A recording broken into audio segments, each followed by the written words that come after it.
Les réactions sont multiples quelques jours après le passage de Madame Judith Suminwa, première ministre de la RDC en province de l'Ituri, située au nord-est du pays.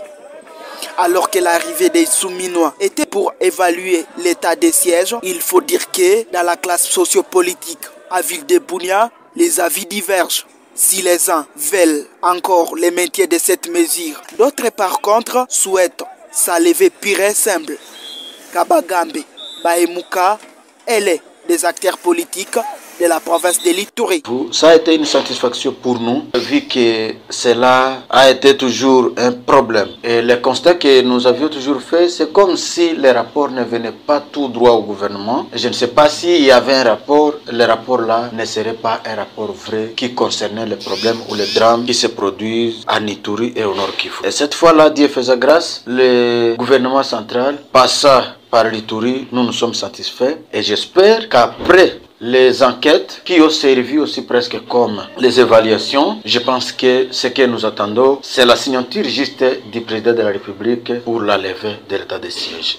Par ailleurs, tout en restant optimiste de la levée de l'état de siège, ce digne fils de l'Ituri pense qu'il est temps pour nous, Ituriens et Ituriennes, de nous mettre maintenant, de réfléchir, pas comme avant, changer même notre façon de faire, vu que nous aurons une responsabilité après la levée de l'état de siège, nous serons là comme responsables, comme répondants à la recherche de la paix et une paix qui est durable. C'est pourquoi les acteurs politiques, les leaders d'opinion, il y a les chefs coutumiers, il y a la jeunesse iturienne, nous devons accepter parler le même langage sans tenir compte de l'appartenance ou quoi, ou tribu. Condamnant les dernières violences perpétrées en province de l'Ituri par les groupes armés négatifs, Kabagambe Bahemuka appelle les groupes armés à choisir la voie de la raison pour que la paix soit une réalité.